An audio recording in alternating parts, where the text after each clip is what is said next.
पूर्व यूएनएलएफ प्रमुख राजकुमार मेघन की थानसा रैली में महत्वपूर्ण उपस्थिति।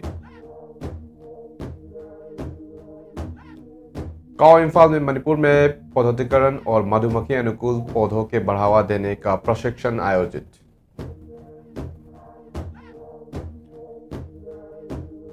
लमलाई हायर सेकेंडरी स्कूल में फिजिक्स और बायोलॉजी लैब बिल्डिंग की आधारशिला रखी गई। केएसए ने मनाया 20वां स्थापना दिवस, मणिपुर में शांति और न्याय की अपील। उखाव घटना में बच्चों के घायल होने पर एमसीपीसीआर की गहरी चिंता। बॉसन चेयरमैन को बिना नोटिस हटाए जाने पर सुसुम की कड़ी प्रतिक्रिया। जम्मू पुलिस ने 19 वर्षीय युवक को पाकिस्तान से जुड़े आतंकी साजिश के आरोप में गिरफ्तार किया। इराक के गैस फील्ड पर ड्रोन हमले से कुर्दिस्तान में छाया अंधेरा। अमेरिका ने नेशनल गार्ड शूटिंग के बाद अफगान इमिग्रेशन पूरी तरह रोका।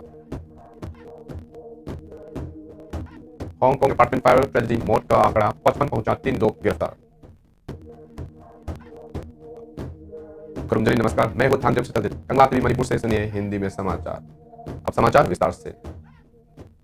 वन नोटिस थानसा रैली गुरुवार को अगरतला में आयोजित की गई, जिनमें पूर्वोत्तर राज्यों के प्रमुख राजनीतिक नेताओं, सामाजिक कार्यकर्ताओं और बड़ी संख्या में नागरिकों को हिस्सा सहयोग जैसे साझा मुद्दों को उजागर करना था। पूर्व यूएनएलएफ अध्यक्ष आरके मेघन सनायाइमा और मणिपुर के पूर्व स्पीकर एवं मंत्री इरेंगबम हेमोचंद्र ने रैली में हिस्सा लेते हुए पूर्वोत्तर राज्य के बीच सामूहिक प्रयासों की आवश्यकता पर जोर दिया। मेघालय के मुख्यमंत्री कॉनराड के संगमा भी कार्यक्रम में उपस्थित रहे और भारत के सामाजिक, आर्थिक और सांस्कृतिक परिदृश्य को आकार देने में पूर्वोत्तर क्षेत्र की महत्वपूर्ण भूमिका को रेखांकित किया। त्रिपुरा के महाराज प्रद्योत माणिक्य ने भी सेवा को संबोधित करते हुए सभी हितधारकों से सतत विकास, क्षेत्र पहचान और युवकों के सशक्तिकरण की प्राथमिकता देने की अपील की। रैली में विभिन्न भाषण, चर्चाएं और सांस्कृतिक प्रस्तुति शामिल रही, जिनमें पूर्वोत्तर क्षेत्र की समृद्ध विविधता को प्रदर्शित किया गया। नेताओं ने इंफ्रास्ट्रक्चर, शिक्षा, स्वास्थ्य और आर्थिक विकास जैसे क्षेत्र में अधिक मजबूत अंतर्राज्यीय समन्वय की आवश्यकता पर जोर दिया। साथ ही शांति, सामाजिक सौहार्द और राजनीतिक स्थिरता बनाए रखने की अपील की। अगरतला एयरपोर्ट पर मीडिया ने बातचीत में हेमोचंद्र ने कहा कि थानसा रैली जैसे मंच पूर्वोत्तर राज्यों की सीमावर्ती मुद्दों से लेकर नीति निर्माण में क्षेत्रीय प्रतिनिधित्व तक एक संयुक्त आवाज उठाने का अवसर प्रदान करते हैं। उन्होंने रचनात्मक संवाद और गहन सहयोग की आवश्यकता बताते हुए क्षेत्र की प्रगति और समृद्धि के लिए सभी राज्यों को मिलकर काम करने की अपील की। आयोजकों ने बताया कि यह रैली क्षेत्रीय नेटवर्क को मजबूत करने, सांस्कृतिक आदान प्रदान को प्रोत्साहित करने और विकास नीतियों पर सहमति बनाने की एक व्यापक पहल का हिस्सा है। कार्यक्रम का समापन पूर्वोत्तर राज्यों की एकता और सामूहिक कल्याण के लिए निरंतर सहयोग की प्रतिज्ञा के साथ हुआ।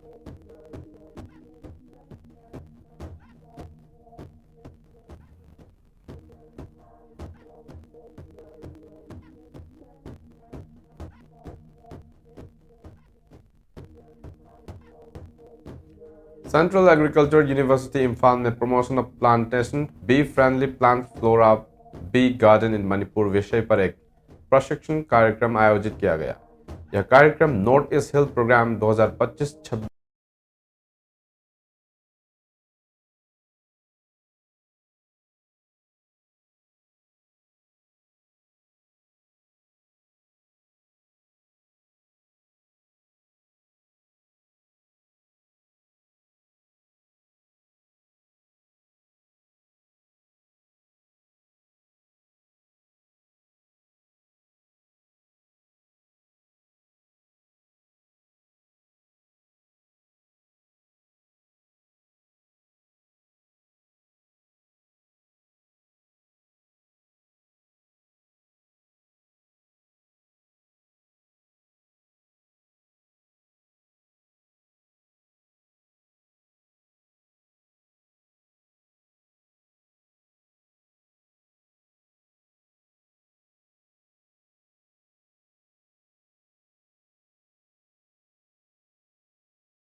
के तहत आयोजित किया गया है। टेक्निकल सत्र के दौरान विशेषज्ञों ने इम्फाल, पूर्व इम्फाल, पश्चिम थौबाल और कक्चिंग जिलों में से प्रशिक्षणार्थियों को वैज्ञानिक और व्यवहारिक जानकारी प्रदान। अधिकारियों ने बताया कि इस प्रशिक्षण का उद्देश्य प्रतिभागियों को कौशल प्रदान करना है ताकि वे मधुमक्खी आधारित आजीविका को बढ़ावा देने और पर्यावरण संरक्षण में प्रभावी योगदान दे सके। उन्हें विश्वास है कि ये पक्षियों इस ज्ञान को अपने क्षेत्रों में सफलतापूर्वक लागू कर पाएंगे। प्रशिक्षण पूरा करने वाले सभी प्रतिभागियों को प्रमाण पत्र भी वितरित किए जाएंगे।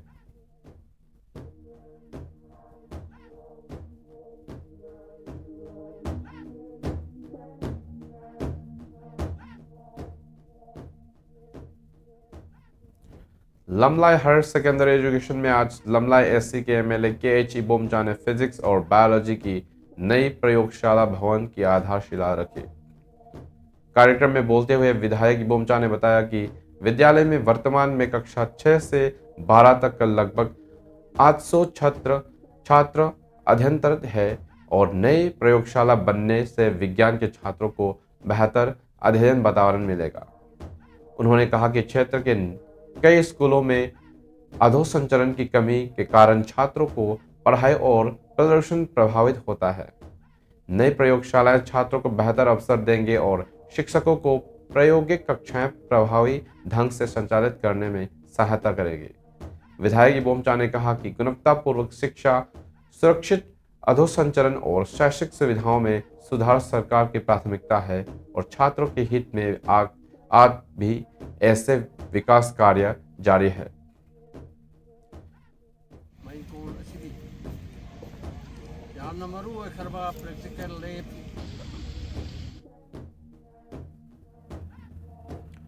कंगलाई पाक स्टूडेंट एसोसिएशन ने आज अपना 20वां स्थापना दिवस मनाया, जिनके कार्यक्रम इम्फाल वेस्ट के खुलेम लेकाई कम्युनिटी हॉल, नौरेमथोंग, लेरक और जिरीबाम के PWD गेस्ट हाउस में आयोजित किए गए। कार्यक्रमों में छात्र कल्याण, आंतरिक रूप से विस्थापित लोगों के अधिकार और राज्य में स्थायी शांति की आवश्यकता पर जोर दिया गया।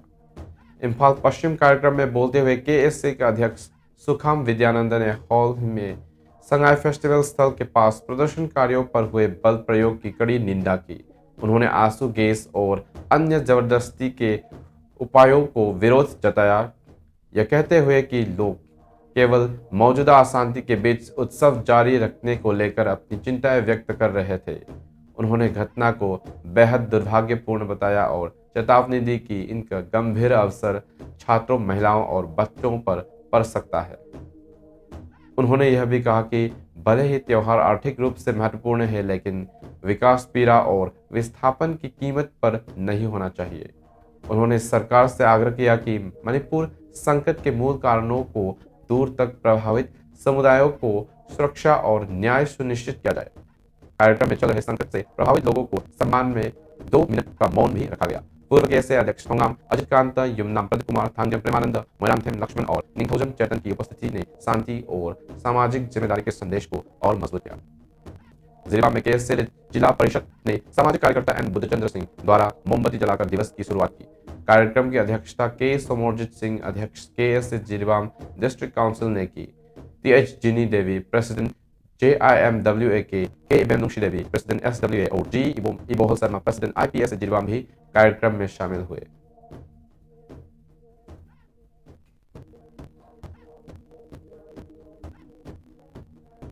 Manipur commission for protection of child rights ने पुखाव घटना के दौरान बच्चे प्रदर्शनकारियों को घायल होने पर गंभीर चिंता जताई। रिपोर्टों के अनुसार कई बच्चों को लाठीचार्ज में चोटें आई, संवेदनशील अंगों पर हमला हुआ और कई बच्चियां आंसू गैस के संपर्क में आने से बेहोश हो गई। MCPCR के चेयरपर्सन के साम प्रदीप कुमार ने सुरक्षा बलों और प्रशासनिक अधिकारियों को तत्काल परामर्श जारी करते हुए याद दिलाया कि जुवेनाइल जस्टिस एक्ट 2015 और UN convention on the right of the child UNCRC नाबालिगों पर किसी भी प्रकार की हिंसा, कठोर बल प्रयोग या दमनात्मक कार्रवाई की सख्त मनाही करते हैं। उन्होंने कहा कि बच्चों को शांतिपूर्ण अभिव्यक्ति का अधिकार है और सार्वजनिक स्थानों पर उनकी सुरक्षा सुनिश्चित की जानी चाहिए। आयोग ने बताया कि मणिपुर में पिछले 2.5 वर्षों से जारी संघर्ष का सबसे अधिक प्रभाव बच्चों पर पड़ा है। MHPCC द्वारा 7 पहाड़ी व घाटी जिलों में किए गए आकलन में लगभग 30% बच्चों में गंभीर मानसिक स्वास्थ्य समस्याएं पाई गई, जिन्हें आगे उपचार की आवश्यकता है। विस्थापित बच्चों में आत्महत्या के बढ़ते मामले, मानसिक तनाव, शिक्षा में रुकावट और स्कूल छोड़ने की घटना भी चिंता का विषय बनी हुई है। MCPCR ने सुरक्षा बलों से अधिकतम संयम बरतने, बच्चों की मौजूदगी में लाठी, आंसू गैस या किसी भी तरह की शारीरिक ताकत का प्रयोग न करने की अपील की। आयोग ने बाल संवेदनशील और अहिंसात्मक भीड़ नियंत्रण उपयोगों को अपनाने तथा विस्थापन संकट के शीघ्र और शांतिपूर्ण समाधान की मांग की। एमसीपीसीआर ने जोर दिया कि किसी भी बच्चे पर और अधिक आघात या उत्पीड़न नहीं होना चाहिए।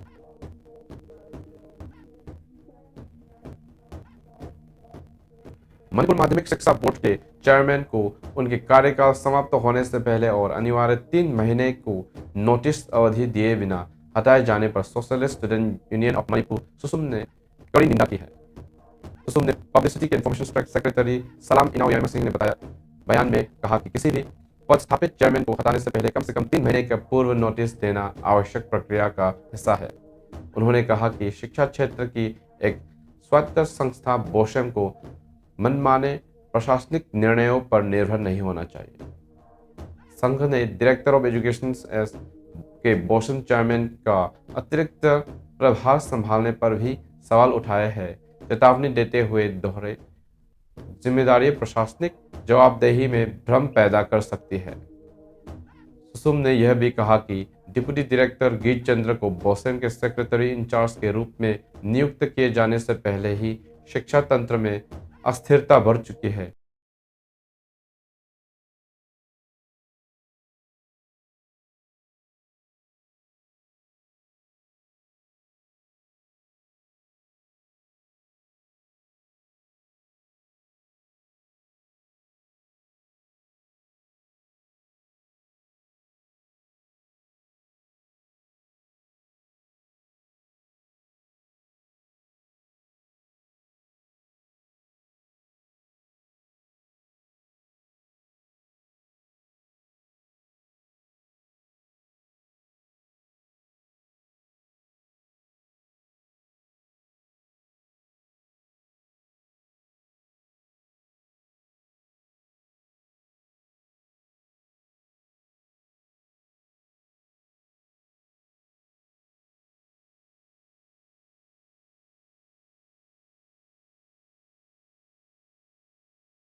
संघ ने अधिकारियों से पारदर्शिता सुनिश्चित करने, निर्धारित प्रक्रियाओं को पालन करना और राज्य के शिक्षा प्रशासन को सुचारू रूप से चलाने की अपील की।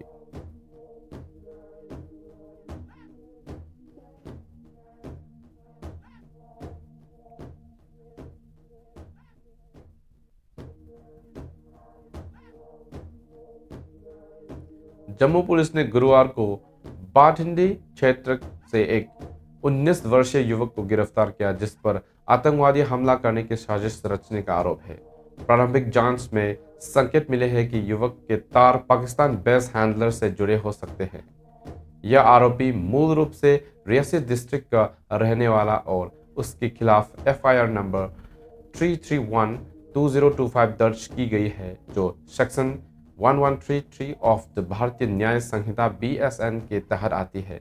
पुलिस के अनुसार युवकों को ऑनलाइन रेडिकल्स किया गया था कि वह कई संदिग्ध मोबाइल नंबर के संपर्क में था, जिनका लोकेशन पाकिस्तान और अन्य विदेशी स्थानों से जुड़ा मिला है। पुलिस ने उसे डिजिटल डिवाइस जब्त कर लिए हैं और फोरेंसिक एनालिसिस जारी के ताकि यह पता लगाया जा सके कि साजिश कितनी बड़ी है और इसमें और कौन कौन से शामिल हो सकते हैं। अधिकारियों ने बताया कि यह गिरफ्तारी शहरी में संभावित रखते हुए को टालने के लिए एक महत्वपूर्ण कदम है और आगे भी जांच तेजी से जारी है।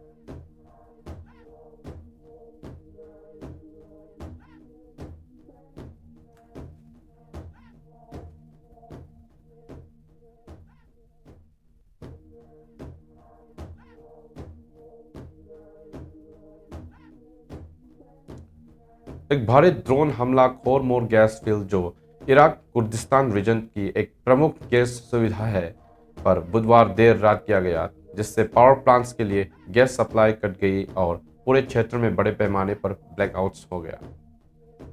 हमले ने कॉम्प्लेक्स में स्टोरेज टैंक्स के निशाना बनाया, जिससे भीषण आग लग गई। संचालन तुरंत रोक दिया गया और स्थानीय अधिकारियों ने चेतावनी दी कि करीब 3000 मेगावाट बिजली उत्पादन बंद हो गया है।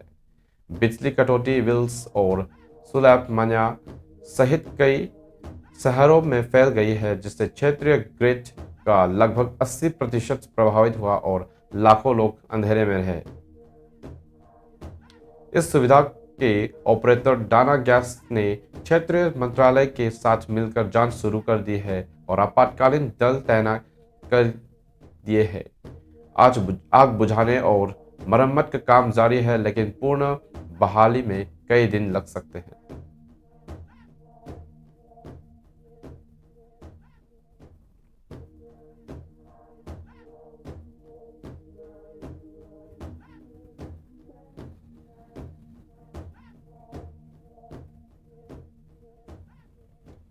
अमेरिका ने अफगान नेशनल के सभी इमिग्रेशन रिक्वेस्ट को तुरंत और अनिश्चितकाल के लिए निलंबित कर दिया है, क्योंकि वाशिंगटन डीसी में हुई शूटिंग में 2 नेशनल गार्ड जवान गंभीर रूप से घायल हो गए थे।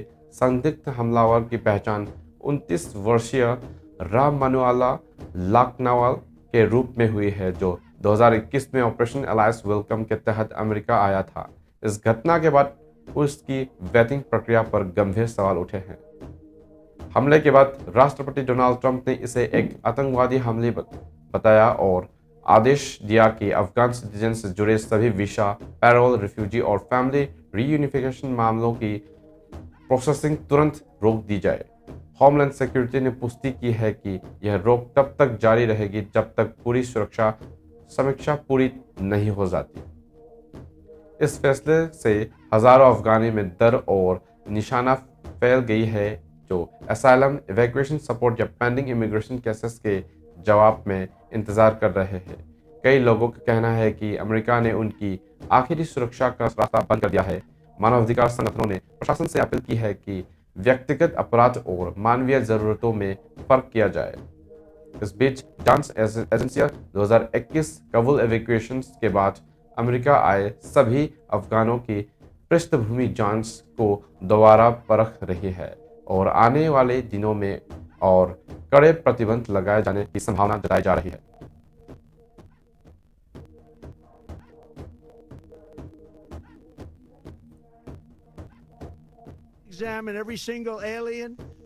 हांगकांग के ताइपो जिले में स्थित वांग फुक कोर्ट अपार्टमेंट कॉम्प्लेक्स में लगी भीषण आग से मौतों की संख्या बढ़कर 55 हो गई है, जबकि 279 से अधिक लोग अब भी लापता है। राहत दल इमारत की ऊपरी मंजिलों तक पहुंचने में लगा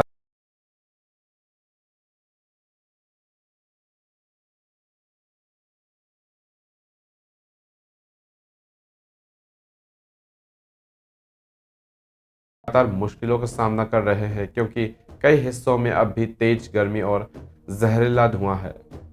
प्रारंभिक जांच में पता चला कि आग की शुरुआत फ्लेमेबल बैम्बू स्कैफोल्डिंग्स और रिनोवेशन मटेरियल से हुई हो सकती है, जो कथित तौर पर फायर सेफ्टी मानकों पर रखे नहीं उतरते थे।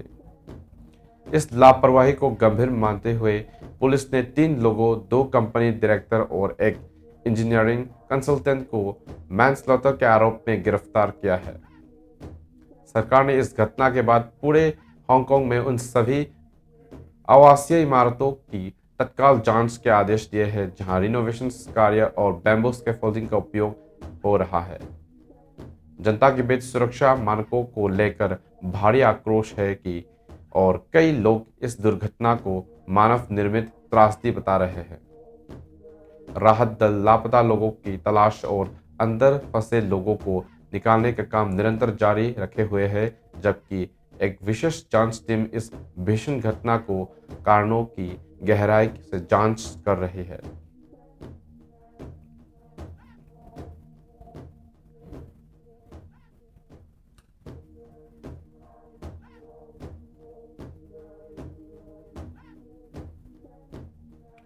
कंगला टीवी में हम मानते हैं कि हर आवाज मायने रखती है और हर कहानी महत्वपूर्ण होती है। आपकी स्थानीय खबरें, आपकी टिप्पणियां और आपके अनुभव शक्तिशाली है। ये एक अधिक जागरूक समाज बनाने में मदद करते हैं। हम आपको प्रोत्साहित करते हैं कि आप आगे आए और हमारे सिटीजन जर्नलिज्म पहल के तहत अपनी स्थानीय खबरें साझा करें। आपका सहयोग सिर्फ स्वागत योग्य ही नहीं, बल्कि यह समाज के लिए अत्यंत आवश्यक है। साथ मिलकर हम समस्याओं को उजागर कर सकते हैं, उपलब्धियों का जश्न मना सकते हैं और असली कहानियां को सामने ला सकते हैं। आपके द्वारा भेजी गई हर खबर को हमारे संपादकीय टीम द्वारा पूरी तरह से मूल्यांकन किया जाएगा और आपकी इस प्रतिबद्धता को सम्मानित करने के लिए साल के सर्वश्रेष्ठ नागरिक को पत्रकार को 10,000 रुपये का पुरस्कार हर साल कंगला टीवी के स्थापना दिवस 14 सितंबर को प्रदान किया जाएगा। अपने समुदाय के आवाज बने, कंगला टीवी के सिटीजन जर्नलिज्म का हिस्सा बने, क्योंकि असली बदलाव आपके साथ शुरू होता है। अंत में मुख्य समाचार एक बार फिर। पूर्व यूएनएलएफ प्रमुख राजकुमार मैगन की थानसा रैली में महत्वपूर्ण उपस्थिति। काओ इम्फाल में मणिपुर में पौधोत्करण और मधुमक्खी अनुकूल पौधों को बढ़ावा देने का प्रशिक्षण आयोजन। लमलाई हायर सेकेंडरी स्कूल में फिजिक्स और बायोलॉजी लैब बिल्डिंग की आधारशिला रखी गई। केएसए ने मनाया 20वां स्थापना दिवस। मणिपुर में शांति और न्याय की अपील। उखाव घटना में बच्चों के घायल होने पर एमसीपीसीआर की गहरी चिंता। बॉसन चेयरमैन के बिना नोटिस हटाए जाने पर सुसुम की कड़ी प्रतिक्रिया। जम्मू पुलिस ने 19 वर्षीय युवक को पाकिस्तान से जुड़े आतंकी साजिश के आरोप में गिरफ्तार किया। इराक के गैस फील्ड पर ड्रोन हमले से कुर्दिस्तान में छाया अंधेरा। अमेरिका नेशनल गार्ड शूटिंग के बाद अफगान इमिग्रेशन पूरी तरह रोका। हांगकांग अपार्टमेंट फायर, 30 मौत का आंकड़ा 55 पहुंचा, 3 लोग गिरफ्तार। आज के लिए इतना ही। मणिपुर से हिंदी में समाचार सुनने के लिए कंगला टीवी से जुड़े रहे। धन्यवाद।